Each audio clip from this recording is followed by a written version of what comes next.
तो इस फिल्म की शुरुआत होती है 1997 से। एक रेडियो ऑपरेटर को मेक्सिको में अजीब से रेडियो सिग्नल्स रिसीव होते हैं। यही सिग्नल उसके एक दोस्त को अमेरिका में भी रिसीव हुए थे और ये बहुत ही अजीब बात थी। ये आदमी इन्वेस्टिगेट करने के लिए इन सिग्नल्स को फॉलो करते हुए एक ऐसी जगह पर पहुंचता है जहां पर आग लगी हुई थी। पास जाकर उसने देखा तो यहाँ तो एक मेट्रॉइड गिरा हुआ था, जिसे देखते ही उसका डॉग भौंकने लगा। करीब जाकर जैसे ही इस आदमी ने उस मेट्रॉइड के अंदर देखा तो उस मेट्रॉइड में से अजीब सा धुआं, अजीब सी रोशनी बाहर निकली और वो आदमी वहीं पर गायब हो गया। और फिर सीन ही से कट होकर सन 2003 में अंटार्कटिका का सीन दिखाया गया। यहाँ पर नासा की एक रिसर्च फैसिलिटी बनाई गई थी, जहाँ पर साइंटिस्ट को बर्फ के अंदर दबा हुआ एक अजीब सा ऑब्जेक्ट मिला। इस ऑब्जेक्ट को उन्होंने बर्फ के नीचे से बाहर निकाल लिया और इसके बारे में नासा को भी इन्फॉर्म कर दिया गया। और अब सीन कट होकर हमें मूवी के मेन कैरेक्टर जूलियन को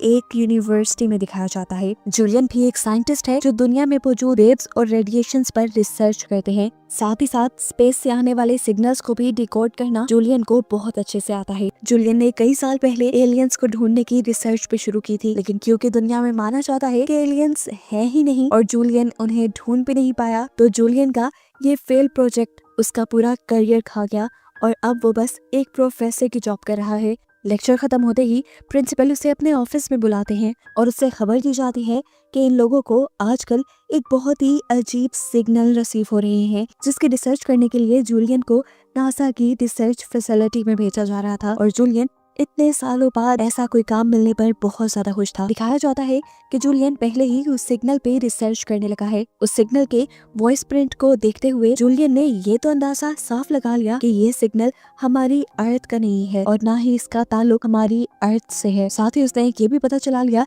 कि ये सिग्नल बहुत ही ज्यादा स्ट्रॉन्ग है, पावरफुल है। उसकी ये बात ठीक भी थी, क्योंकि ये सिग्नल अब अमेरिका के अलावा कई और मुल्कों में भी रिसीव हुआ था और इसकी खबर अभी जूलियन को नहीं थी। सिचुएशन जरा क्रिटिकल थी, इसीलिए गवर्नमेंट और नासा जल्द से जल्द इसके ऊपर रिसर्च करने की सोचते हैं। खैर, अब दिखाया जाता है कि जूलियन रिसर्च फैसिलिटी के लिए निकल चुका है। अंटार्कटिका में बर्फ के तूफानों की वजह से उसका प्लेन बहुत ही मुश्किल से लैंड कर पाता है। जूलियन अंडरग्राउंड रिसर्च फैसिलिटी के अंदर जाता है जो बुरी तरह हिल रही थी। यहाँ पर उसे उसकी को-वर्कर नाइला ने रिसीव किया और उसने उसे बताया कि ये क्योंकि अंडरग्राउंड है तो टेक्टोनिक प्लेट्स के हिलते ही अक्सर यहाँ भी हलचल महसूस होती है, लेकिन इससे हमें कोई खतरा नहीं। आगे चलने पर उन्हें एलेक्सी नाम के एक और प्रोफेसर मिले जो यहाँ के हेड थे। ये लोग उसे उस ऑब्जेक्ट के पास लेकर गए जो इन्हें जमीन के नीचे से मिला था, जहाँ से इन्हें लग रहा था कि वो सिग्नल्स आ रहे हैं। जूलियन उस ऑब्जेक्ट के पास गया और उसने जैसे ही उस ऑब्जेक्ट को छुआ तो उसे कुछ वियंस आने लगे और उसके हाथ में भी करंट दौड़ गया, जिससे उसे ये मालूम हुआ कि इस ऑब्जेक्ट के अंदर किसी न किसी किस्म की पावर्स तो है। अभी वो यही देख रहा था कि यहाँ पर केट नाम की एक बायोलॉजिस्ट आ गई और हमें मालूम हुआ कि केट उसकी एक्स वाइफ थी। फिर केट अब उसे उसका रूम दिखा देती है। यहाँ आने के बावजूद भी जूलियन फील कर रहा था जैसे उसके हाथ में करंट दौड़ रहा हो। खैर, अब वो सो गया। आधी रात में अचानक उसकी आंख खुली। उसे फील हुआ कि यहाँ फैसिलिटी के अंदर कुछ हलचल हो रही है। रूम से बाहर जाकर उसने देखा तो उस ऑब्जेक्ट की बर्फ पिघल गई थी और उसके अंदर से कोई अजीबोगरीब चीज बाहर आ रही थी, जिसे देखते ही वो डर कर उठ गया और उसे पता चला कि असल में ये वो ख्वाब देख रहा था। पहले जब वो उठा तो वो ख्वाब में ही उठा था। देखने को मिलता है कि नाइला जूलियन को उठाने के लिए आई थी ताकि वो नाश्ता कर सके। नाइला जूलियन को यहाँ की फील्ड्स भी दिखाती है। जूलियन इन फील्ड्स को देखकर हैरान था। नाइला ने बताया कि ये भी नासा का प्रोजेक्ट है। एक्सट्रीम टेम्परेचर में ये लोग पौधे उगाने की कोशिश कर रहे हैं ताकि आने वाले सालों में किसी और प्लेनेट पर भी इंसानों का रहना मुमकिन बनाया जा सके। खैर, अब खाना खाने के बाद जूलियन अपना काम शुरू कर देता है। वो सिग्नल के वॉइस प्रिंट को अभी भी सर्च कर रहा था। उसका ख्याल था कि ये सिग्नल और वो ऑब्जेक्ट कहीं ना कहीं इन सब का ताल्लुक एलियंस से है, लेकिन जूलियन की इस सोच पर सब लोग ही हंस रहे थे, उसका मजाक उड़ा रहे थे। आज तक नासा के लोग भी यही मानते थे कि एलियंस एग्जिस्ट नहीं करते। तो फिर आखिर ये सिग्नल और वो ऑब्जेक्ट था क्या? लंच टाइम पर बाकी साइंटिस्ट जूलियन के एलियन वाले पुराने प्रोजेक्ट का भी मजाक उड़ाते हैं, लेकिन वो इनकी बातों पे ज्यादा ध्यान नहीं देता और दोबारा काम पे लग जाता है। उसे अब उस ऑब्जेक्ट के करीब एक एंटीना लगाना था जिससे वो ऑब्जेक्ट के सिग्नल्स को अच्छे से कैच कर पाए। यहाँ दूसरी तरफ हमें शहर का सीन दिखाया जाता है जहाँ पर अथॉरिटीज को ये बात पता चली है कि ये सिग्नल जो 2003 में उनको मिले हैं, ऐसे ही सिग्नल 1997 में भी रिसीव हुए थे। सिर्फ एक जगह नहीं बल्कि कई जगह पर। ये बात जल्द से जल्द जूलियन को बताना जरूरी थी। सीन कट होकर दोबारा हमें फैसिलिटी का सीन दिखाया जाता है, जहाँ पर अचानक रस्सियों से वो ऑब्जेक्ट टूटकर गिर गया है और उसके ऊपर की बर्फ भी छट गई है और दिखाया जा रहा है कि उसकी सरफेस किसी अजीब जानवर की तरह है, लेकिन टच करने पे वो किसी पत्थर की तरह था। माइकल और बाकी साइंटिस्ट को लगता था कि ये कोई मेट्रोराइड है, लेकिन जूलियन उनकी बात से एग्री नहीं करता, क्योंकि मेट्रोराइड्स में से सिग्नल्स नहीं निकला करते और इस ऑब्जेक्ट में से लगातार कोई सिग्नल्स निकल रहे थे। जूलियन अब इस सिग्नल को डिकोड करने में लग जाता है, जबकि माइकल और बाकी साइंटिस्ट को ये सिर्फ टाइम वेस्ट लगता है। अब जूलियन अंदाजा लगाता है कि ये ऑब्जेक्ट किसी स्पेसशिप का हिस्सा है और इसमें से निकलने वाले सिग्नल्स असल में डिस्ट्रेस सिग्नल्स हैं। जब कोई शिप मुसीबत में होती है तो वो डिस्ट्रेस सिग्नल भेजती है। ऐसे ही उसे लग रहा था कि ये एलियन शिप का हिस्सा है जो डिस्ट्रेस सिग्नल भेज रहा था, लेकिन ये एक थ्योरी थी और कोई भी इसी पर बिलीव नहीं करता। जूलियन को सिग्नल्स को डिकोड करने के लिए ज्यादा क्लियर सिग्नल्स चाहिए थे। उसने इस ऑब्जेक्ट को खोलने का फैसला किया, लेकिन केट कहती है ये डिसीजन बिल्कुल भी अच्छा नहीं हो सकता है कि इसके अंदर कोई ऐसा वायरस हो। केट की इस बात से ज्यादा लोग एग्री नहीं होते।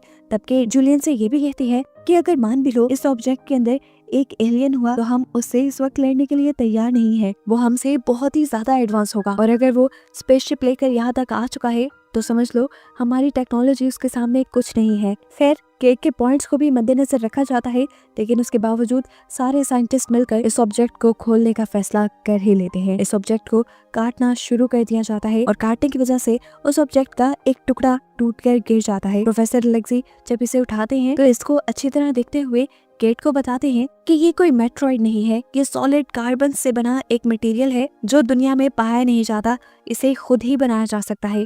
यहाँ पर देखने को मिला कि जूलियन जब अपने रूम में था तब उसके पास नाइला आई। नाइला उससे सिग्नल्स के कोड के बारे में पूछने लगी और वॉइस प्रिंट के बारे में पूछने लगी। जैसे जैसे जूलियन ने उसे थोड़ी थोड़ी हिंट दी तो नाइला को लगने लगा ये तो बिल्कुल पजल गेम की तरह है, जिसे सॉल्व करने के लिए उसने जूलियन को कुछ हिंट्स भी दी और उसके आइडिया को फॉलो करते हुए जब जूलियन ने उन्हें डिकोड करना शुरू किया तो वो बहुत जल्दी असली मैसेज तक पहुंचने लगा। असली मैसेज था डोंट ओपन इट, इसे कभी मत खोलना। ये देखते ही नाइला और जूलियन दोनों ही परेशान हो जाते हैं और फौरन नीचे की तरफ भागते हैं ताकि जो साइंटिस्ट उसको खोलने में लगे हैं वो उनको रोक सकें। लेकिन ये लोग जब तक पहुंचे तब तक काफी देर हो चुकी थी। ये लोग उस ऑब्जेक्ट को खोल ही चुके थे और उसके खुलते ही उसके अंदर से एक अजीब सी एनर्जी बाहर निकली, जिसने बाहर निकलते ही यहाँ पर कुछ साइंटिस्ट को मार दिया। इन लोगों के मरते ही वहाँ पर एक आग का भी ब्लास्ट हुआ था। नाइला और जूलियन ये सब देख रहे थे। अब इस सब के बाद दिखाया गया कि उस ऑब्जेक्ट के अंदर सच में एक एलियन था, जिसके अंदर से एक अजीबोगरीब एसिड वाला धुआं निकल रहा था, जो धुआं जैसे ही यहाँ पर इंसानों के कांटेक्ट में आता है तो इंसानों को जला कर मार देता है। सीन कट होकर दूसरी तरफ हमें अमेरिकन अथॉरिटीज को दिखाया जाता है, जिनको ये बात पता चल गई थी कि उस ऑब्जेक्ट के अंदर एलियन था। यहाँ पे इन्हें एक और शॉकिंग बात ये भी पता चलती है कि 1997 में भी इन्हें एक ऐसा ही ऑब्जेक्ट मिला था जिसके अंदर भी एक एलियन ही था और जैसे ही एक आदमी उसके करीब गया तो उससे इन्फेक्टेड होकर मारा गया। इसका साफ मतलब है कि वो जो भी चीज है वो इंसानों के लिए खतरनाक है, जानलेवा है और अगर यही चीज उस फैसिलिटी के अंदर चली गई है तो समझो कि वहाँ पर मौजूद सभी साइंटिस्ट उससे इन्फेक्टेड हो गए होंगे और अगर वो बाहर निकल आए तो इंसानों के लिए खतरा साबित हो सकते हैं। इसलिए इन्होंने फैसला किया कि ये लोग उस फैसिलिटी को ही तबाह कर देंगे। इस चीज के बारे में जब खबर फैसिलिटी के अंदर के लोगों को मिली तो वो लोग बुरी तरह घबरा गए।